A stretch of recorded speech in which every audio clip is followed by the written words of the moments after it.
Hey, welcome back, everyone. Thank you for being here. This is episode number 18 of the A to Z of GTM for tech startups and entrepreneurs. I welcome you back. Today is a hot topic. I actually wrote about this just yesterday, and then there was quite a few responses.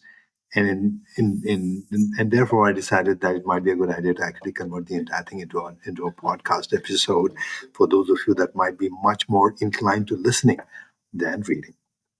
So this is about the H-1B $100,000 fee per seat or per engineer or per professional that has been proposed and likely has gone into effect from yesterday, September 22, 2025. So this is just with respect to the impact the proposal may have in the Indian IT sector slash IT industry and the professionals on both sides of the world, both in the United States and India.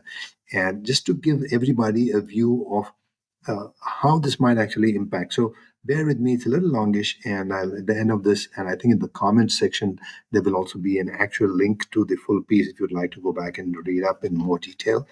This is kicking off right now, and there's significant detail embedded in the document in terms of what the GCC is, who's employed, who's actually deployed this worldwide, what kind of stakes do American companies have in it, and why it's so important to keep that engine running. And so let's dive in. Global capability centers in India are actually currently saving billions for corporations worldwide, including the United States companies.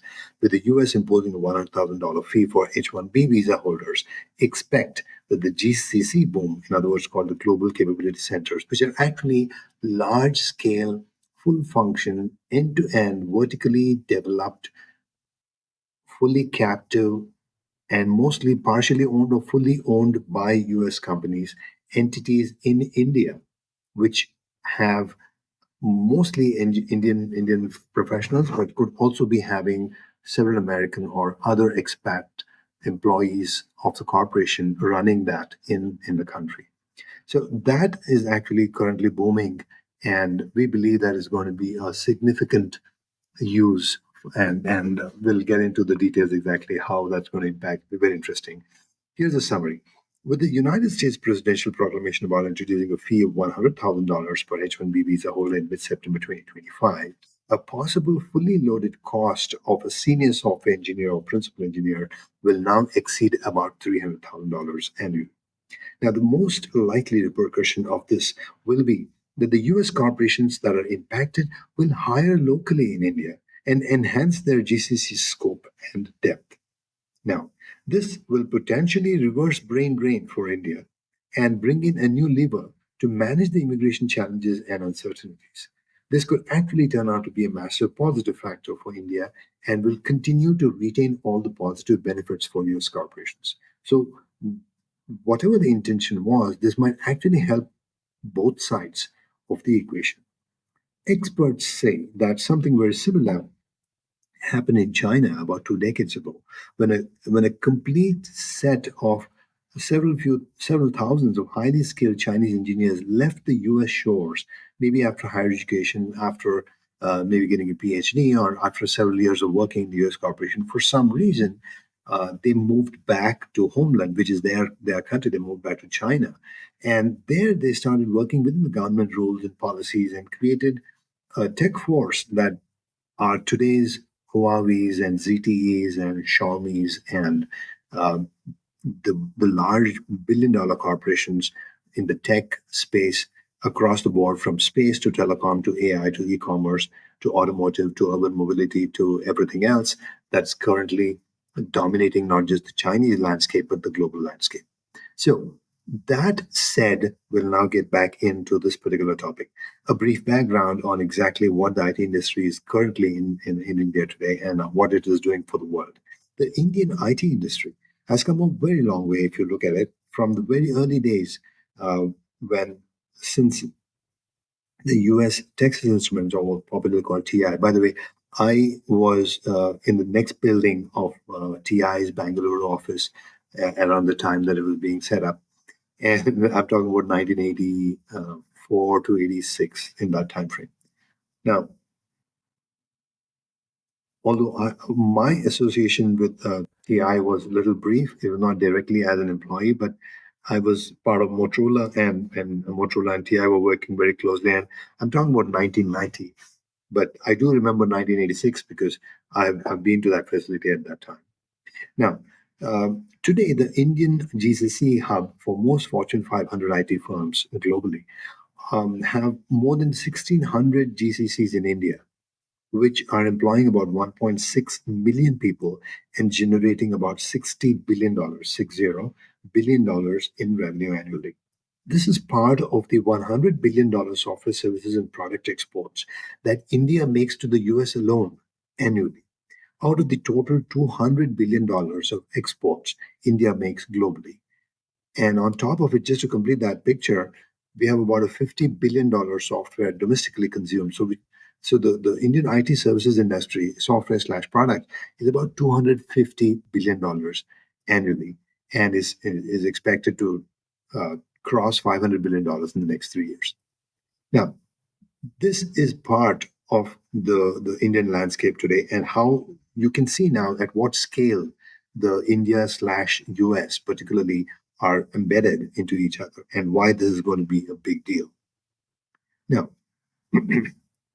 if you look at how the GCC units are evolving and how the Indian IT scape is moving, now let's look at tier 2 and tier 3 towns that are emerging as new hubs.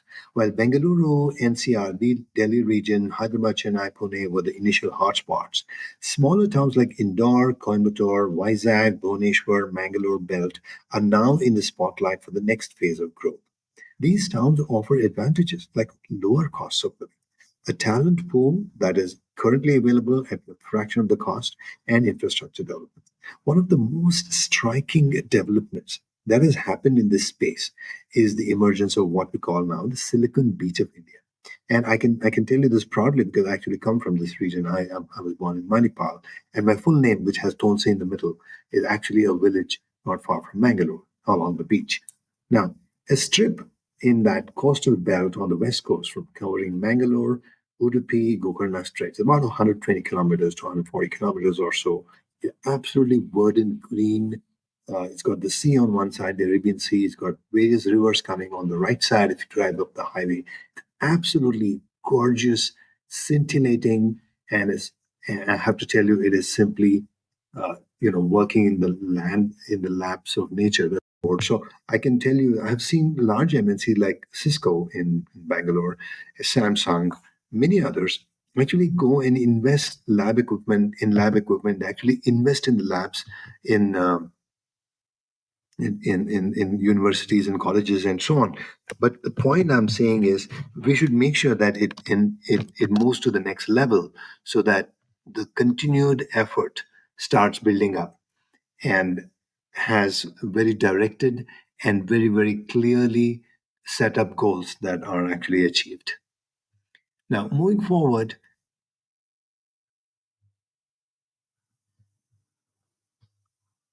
uh, how about contributing to the Indian deep tech innovation engine by promoting to work with the startups?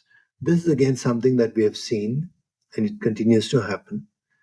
Um, and and of course, a lot more can be done as well as additional things that can be done here. I think I'm just beginning to miss a little bit. Just give me a second here. Yeah. So I'm back with you guys. It is very interesting to note that the stalwarts of the Indian IT offshoring revolution, which originally started this entire offshoring debate, have actually moved on, and it has evolved to now what we call the GCC. So it's not something that happened overnight. Keep in mind that the Indian IT story is at least 35 years, if you look at it. Well, it really picked up speed after the first 15 years, but it started technically about 35 years ago. So, in that sense, it is an ongoing story. Now, this is a very good thing and is clear demonstration how national capital and a national resource like human capital and the knowledge worker base has continuously been nurtured and made available to these global corporations. Now, and just a quick word about how the government has helped. The government of India has actually invested heavily in enabling tax breaks, in enabling this infrastructure push with thousands of miles of highways, bridges, tollways, and so on. that has actually continuously supported the construction and emergence of new hubs for IT development. And therefore, it's not difficult now to imagine how this has evolved. Now, the second level of migration and fanning out is now happening as smaller towns begin to take over. Now, let's look at how the MNCs have actually participated and how they have behaved in this whole thing. For example, I know that Schlumberger, for example, had earlier an IT center in Pune, which it retained, but after an M&A, it actually picked up a local engineering firm in Coimbatore. And then now it has an extended engineering hub both in the south in Coimbatore, where the native company was, as well as continues to keep its operation in Pune. And therefore, there's a lot of traffic between the north and Midwest, which is Pune to Coimbatore and back and forth.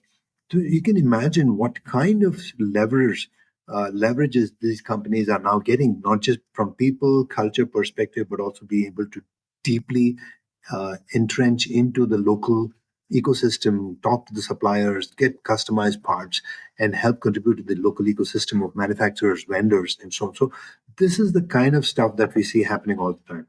Same thing with Samsung Research International, which is actually I know that at least a couple of my startup that I mentored have actually gotten funded by Samsung Research in some of these areas. So this is hugely encouraging. We see similar efforts by Amazon, by Siemens, and by Google, and by Meta as well.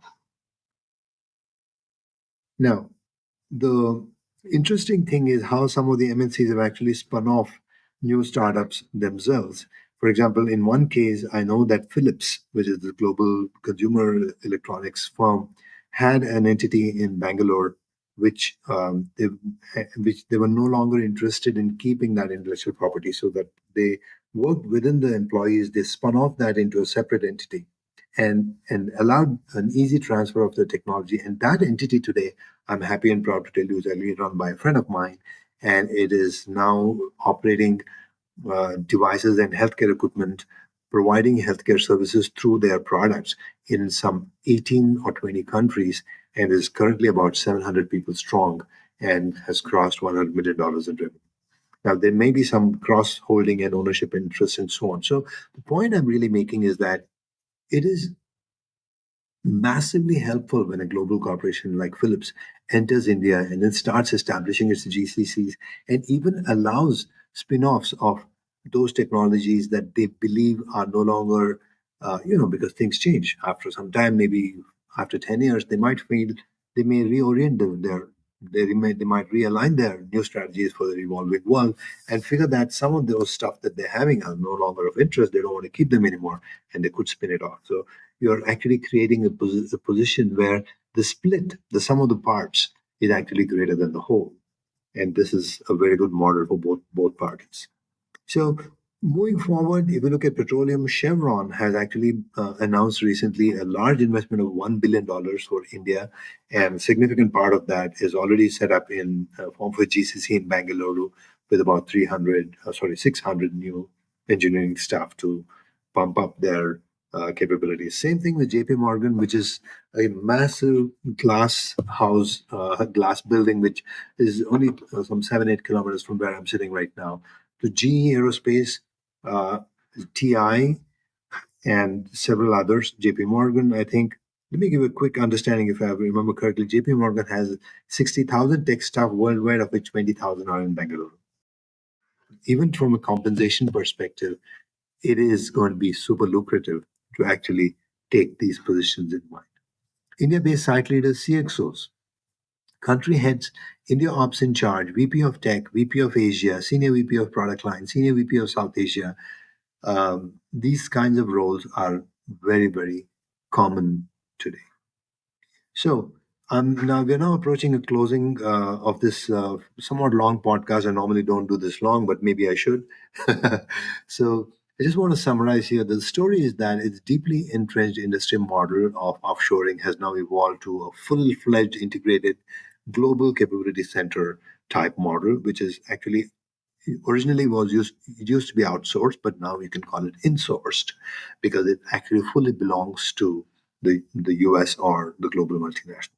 No longer a supplementary support team, but now a fully responsible mainstream team that is working head to head and shoulder to shoulder with their headquarters worldwide.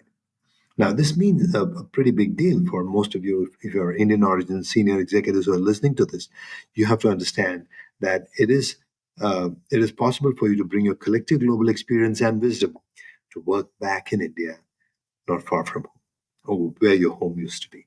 Money is good, and lifestyle gaps will probably drop further and still give you the goodness of home. All right, so that brings us to the end of this episode. Thank you so much for being here. My name is Sridhar Pai, and I run the A to Z of GTM for tech startups and founders, entrepreneurs, solopreneurs, and others.